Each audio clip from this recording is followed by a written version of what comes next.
কোথায় দাওয়াতে যাচ্ছি, কেনই বা যাচ্ছি আর ওইখানে গিয়ে কি করলাম না করলাম সবকিছুই থাকছে আজকের ব্লগে। হ্যালো অ্যান্ড আসসালামু আলাইকুম এভরিওয়ান, যে যেখান থেকে আমার ভিডিওটি দেখছেন আশা করি সবাই ভালো আছেন।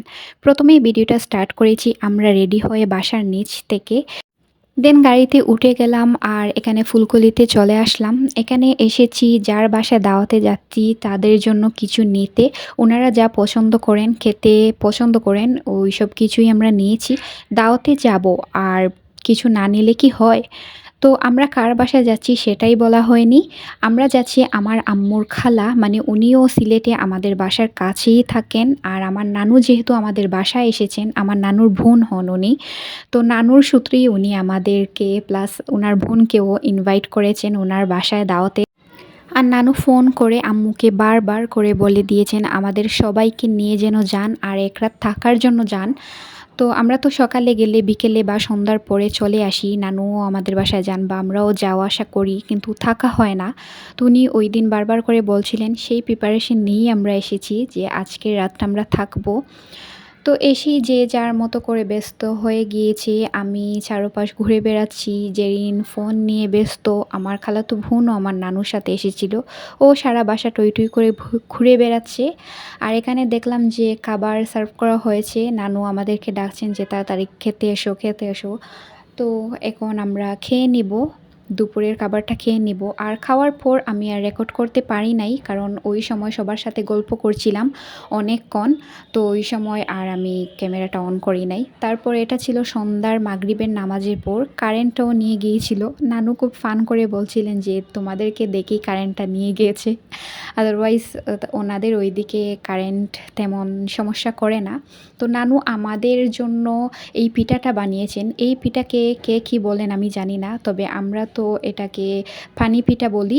এটা অনেক বেশি মজা, একটু লবণের, আর অনেক বেশি মজা ছিল। আর এই তো কারেন্ট চলে এসছে, এই ভিডিও করা থাকতে থাকতেই কারেন্টটা চলে এসেছে। আর আমরা সবাই একসাথে বসে গল্প করে করে খাবারটা খাচ্ছিলাম।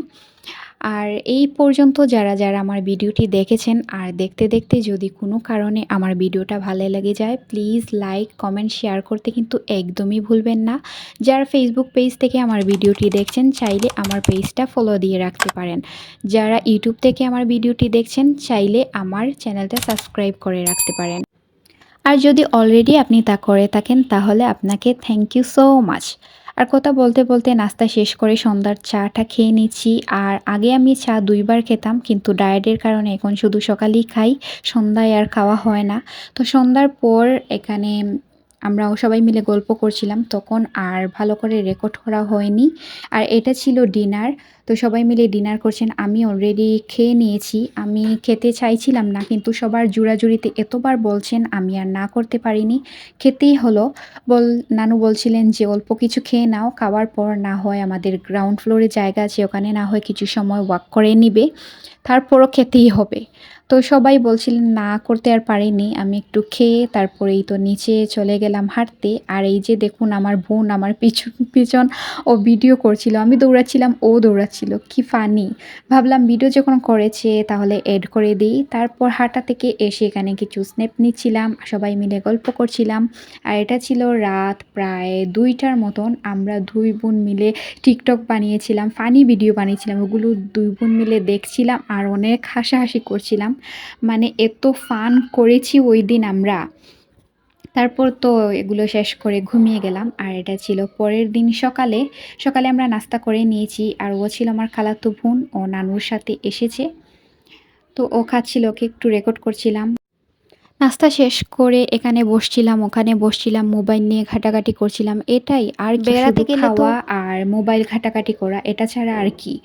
তো সবাই মিলে গল্প করছিলেন আর আমরা হাঁটাহাঁটি করছিলাম। তারপর এখানে লাঞ্চ রেডি হয়ে গেল, আমাদেরকে ডাকছিলেন আর সবাই দেখেন এখানে ঘুমিয়ে ঘুমিয়ে কি সুন্দর গল্প করছেন।